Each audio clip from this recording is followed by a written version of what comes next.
Yo, what's going on, guys? Crispy Flakes here. Welcome to Extra Crispy. So the NBA All-Star break is over with, and for today's video, we are going to be reacting to Bleacher Report's mid-season, NBA power rankings. And I always feel like at this point, this is kind of like when you have the best idea of how your team is going to finish the season, because obviously, man, when the season starts, everybody's optimistic or pessimistic if you're a fan of a certain team, Detroit Pistons. But beyond that, man, it's like, at this point, like, there ain't no hiding. Like, we know what your team is all about. So you guys let me know in the comment section below. What are your predictions for how your favorite team, ends the season? Do you think they're championship contenders? Do you think they're just, maybe not close enough there? Let me know in the comment section below. Detroit, I'm thinking we probably end up with the worst, record, at least in the Eastern Conference, although the T-Wolves is kind of in the running for the worst season or the worst record total, but I think they'll actually get a little bit better the second half of the season, having guys healthy and stuff like that, man. So here we go. Let's check this out and see what it's all about. So we got 30th, the Minnesota Timberwolves selection, like I was saying, man. Last week's rankings at 30th. Like I was saying, though, man, I think they're going to turn things around. Cat is getting healthy and stuff again. You still got that D'Lo connection out there. Malik Beasley, great player. Anthony Edwards really breaking out, too, as of late. So I think they'll be pretty damn, well, I don't think they'll make the playoffs or nothing like that, obviously, but I think they'll be better than 7-29 in the latter half of the season. We got the Houston Rockets. Yeah, man, I think at this point, bro, like, it's time to get rid of Oladipo, trade him away, get some sort of value back for him. If you can possibly maybe trade John Wall, I would even do that too. And quite frankly, like, there might be an opportunity to do that just because he's been playing some good basketball, and there could be a team out there that's like a John Wall away from really, making some more noise out there and trying to get the playoffs, stuff like that, man. So, yeah, I think they should get rid of both those guys. Go all in, obviously on Christian Wood and Deshaun Tate and Kevin Porter Jr., man, he's been playing really good in the G League and stuff like that. So, yeah, that's kind of what I'm thinking about them. For the Orlando Magic, they're ranked as 28th. Yeah, this team currently 13-23 on the season. I think it's the same song and dance as the Rockets, where maybe it's time to trade away some of the, I don't want to call them like has-beens, but like the older players, man. Like, because Vucevic obviously not has-been, but he's a guy that's not going to help this team right now or, the next 2 or 3 years, man. So I will trade him away, Aaron Gordon, and, embrace the tank, go for a guy like maybe like a Cade Cunningham or something along those lines, man, Evan Mobley. Maybe try Mo Bamba for the rest of the season, see if you got a hidden gem right there. Really not a hidden gem because he was a lottery pick, but you know what I'm saying. Okay, we got the Detroit Pistons, guys. Okay, so 27th right now. Some good news. I was hearing that Killian Hayes and his injury, he is progressing perfectly from it. So hopefully there's no long-term damage, on his hip labrum or whatever the hell it is. But regardless, Blake Griffin's gone. I mean, we can embrace within the youth of this team and just kind of go from there, man. So, I will say, though, I'm going to be pissed off. I will refer to him as bitch-ass Blake, man. If he does go out there, if he dunks in his first game in the Brooklyn Nets, he will be referred to as bitch-ass Blake for the rest of his NBA career, right up there with bitch-ass Monroe, bitch-ass Josh Smith, and bitch-ass Stanley Johnson. Do not dunk in that first game, Blake Griffin. I will not be happy with you, man. Now, if you can't really dunk anymore, that's all good, but you're throwing it down. Hey, you got to void your contract with the Pistons, plain and simple. I'll have my lawyers contact yours. We got the Cleveland Cavaliers. Okay, man, so by this trade deadline, it sounds like Kevin Love will probably get traded away. He should be. Looks like Drummond's probably going to get bought out, but that's okay, man, because, like, Jarrett Allen, this dude's been an absolute stud. Like, I'm really excited to see what he pulls together, the second half of the season, just as, like, the main center of the team and somebody that the team believes in and stuff like that. And not, like, hidden behind, like, superstars like he kind of was on the Brooklyn Nets. But in this case, though, man, I think there's some good things coming for Cleveland. If everybody can stay healthy and stuff like that. Maybe not this season, but next season for sure. Okay, we got the Sacramento Kings at 25. They're currently 14-22 on the season. So obviously De'Aaron Fox was I don't know if he was an all-star snub, but he's like the Mike Conley of this generation, where like you just recognize how great he is and stuff. Marvin Bagley's looked pretty decent at times. Harrison Barnes is fine. Buddy Hield, I wouldn't mind if they got rid of him. But yeah, I think it's gonna be a lot the same with the Kings for the second half of the season, where it's like, they might like some good scoring games and stuff like that, but for the most part, man, like just defense and all that stuff, coaching especially, will probably be their downfall. But hey, there's always the next season, right? Okay, we got the OKC Thunder at 24. They're currently 15-21, so they've had some pretty bright spots this season. Looking at guys like Dort, Shai Gilgeous obviously is great and everything like that, man. But at the end of the day, they're still a few pieces away from really doing anything, which is fine. I mean, that's kind of what happens when over the years you lose James Harden, Kevin Durant, Paul Paul George, Russell Westbrook, of course, but beyond that, man, they're still in a good place. And, they made the playoffs last year, 15-21 for a team that we all thought was going to be the worst in the NBA this season. Still giving the fan base something fun to watch, and that's important. That's really important, especially when you got a lot of assets already. Okay, we got the Pelicans at 23. Yeah, man, this team needs to break out the second half of the season. I will say, Stan Van Gundy is, the definition of, a mediocre coach.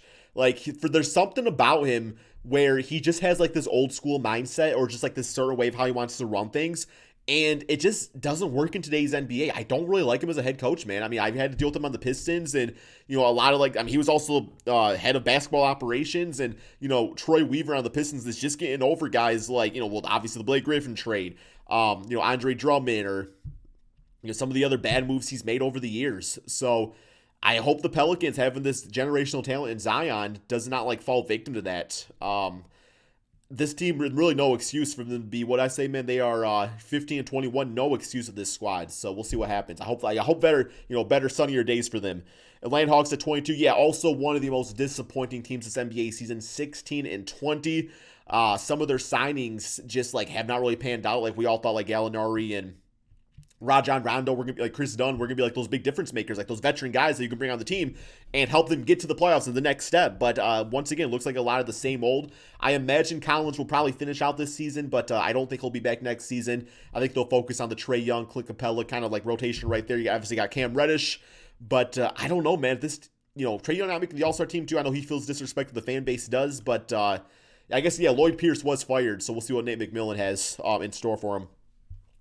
Washington Wizards, they are currently 14-20. I believe, yeah, they finished the last 10 games at 7-3. I know this team was doing a little bit better out there. So, dare I say, if Russell and Bradley Beal continue playing this way, they could still make the playoffs.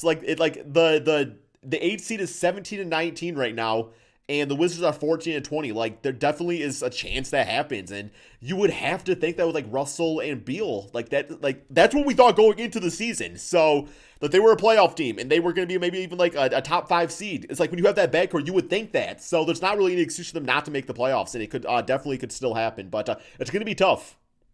Okay, we got the Chicago Bulls at 20. Yeah, man, I've been hearing they've been playing pretty good as of late, 16-18. Definitely fighting in for a playoff spot. Zach LaVine's fantastic. Not really need much to say about the Bulls. They've been playing some good basketball as of late, man. So we'll kind of see if they can pull things together, see if they pull off some sort of trade. Not really expecting it. I guess maybe Thaddeus Young could get traded away, but kind of sell while stock's pretty high. We got the Pacers 19th, and yeah, they're 16-19 on the NBA season. I like Sabonis' game a lot, man. Malcolm Brogdon obviously is a top guard in the NBA, in my opinion, but at times, this team really looks like they're missing TJ Warren. And with how close, the Eastern Conference is, I don't know, man. I feel like somebody on this team is going to need to step up and, fill in that scoring void. Hopefully, at some point this season, they get Karis LeVert, because that could be that guy. That could be that guy that can give you that 25-5 game.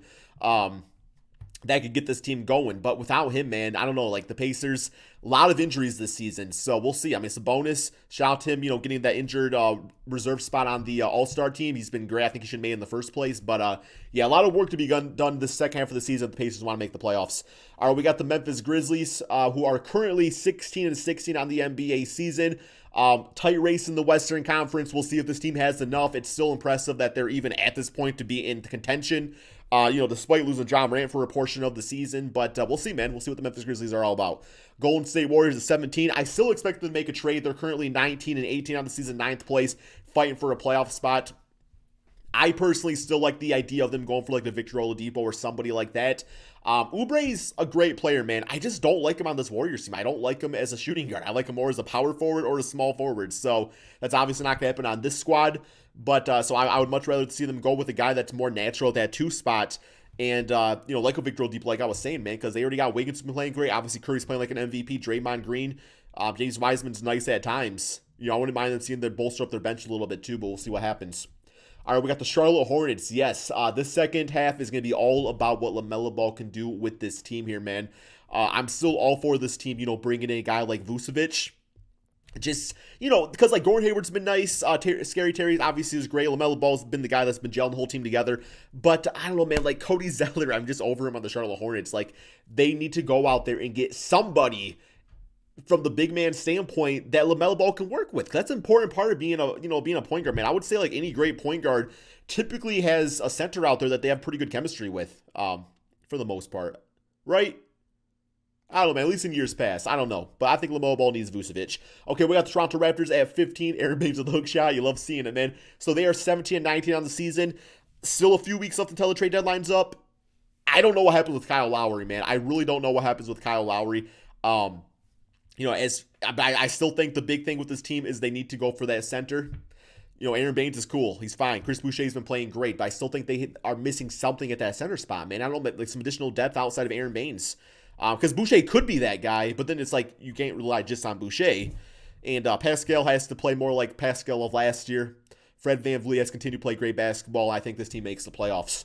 Okay, we got the Miami Heat. This is a team definitely to talk about here, man. So, yeah, they obviously had a very slow start to the season. Jimmy Butler was injured. This guy's been playing literally out of his mind as of late, man. Averaging, I think it was, 24 points, 9 assists, and 7 rebounds per game over the course of their 8-game, or 7-1 win streak that they're on. But, yeah, Jimmy's been great. And I would like to see them, maybe go for an additional, like, power forward or something like that.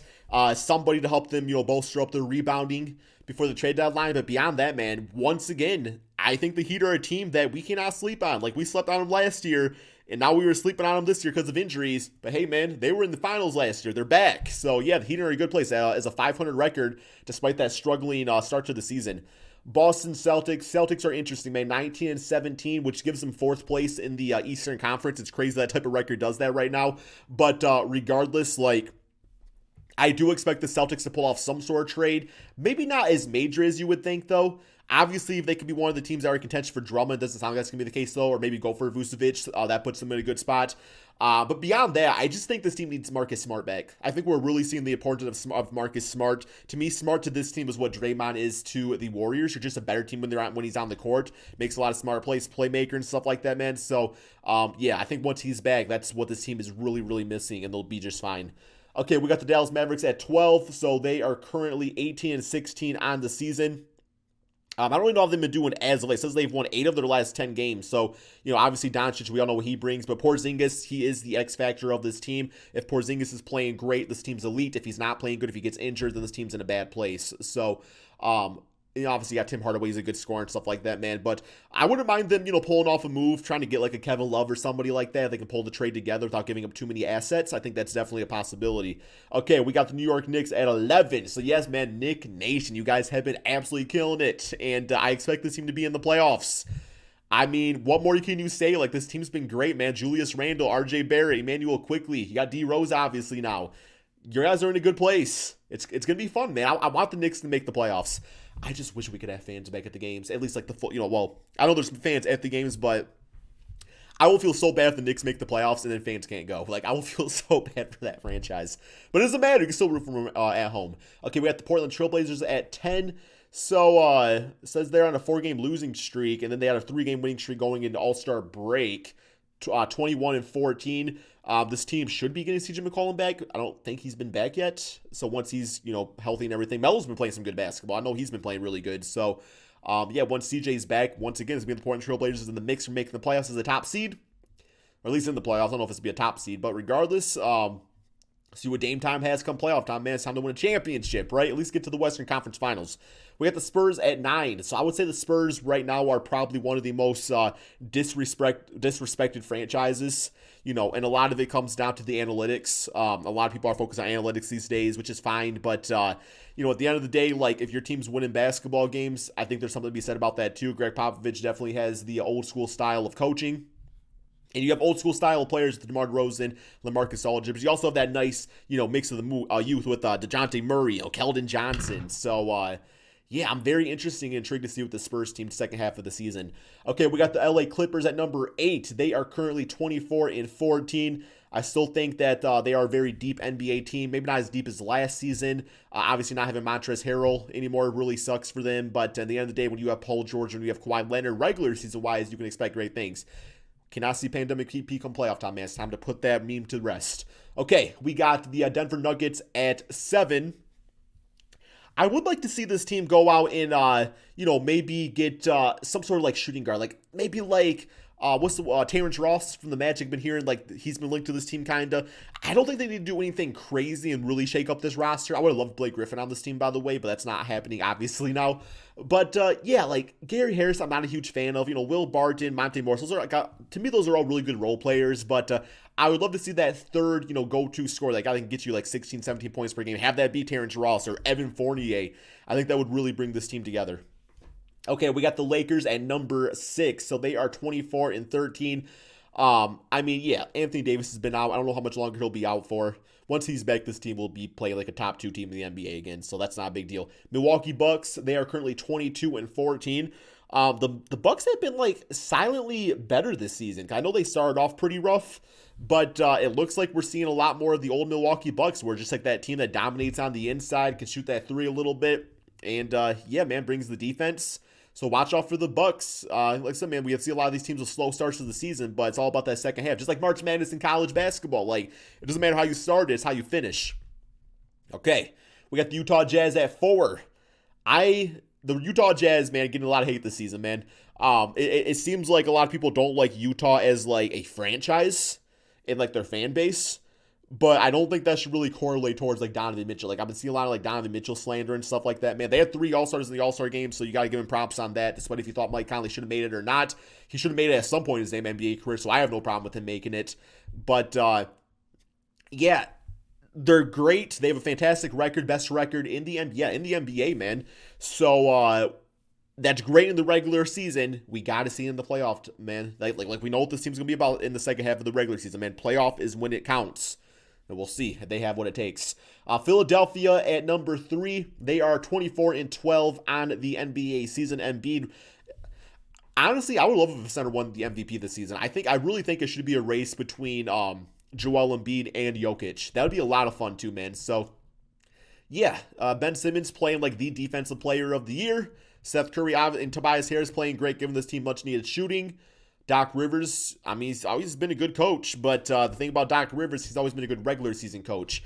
76ers, same thing as the Jazz. It's like, we know what you can do in the regular season. Can you do it in the playoff time? Okay, we got Phoenix Suns at number 2. Damn, bro. Suns at number 2.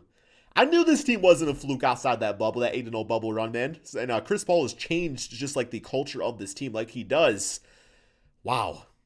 I just want to give it up, man. Congratulations, Phoenix Suns. It's been some dark years, man, since the Steve Nash days. Things are looking great. And number 1, we have the Brooklyn Nets.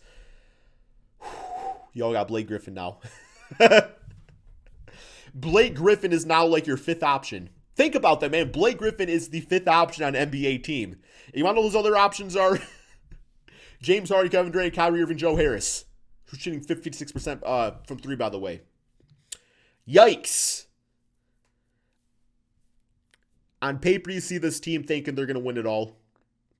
But once again, it's going to come down to, can all the pieces work together come playoff time? That will be the big difference, man. So, yes, I will say from, like, on paper standpoint, this is the greatest team ever on paper. But with that, you need chemistry, too.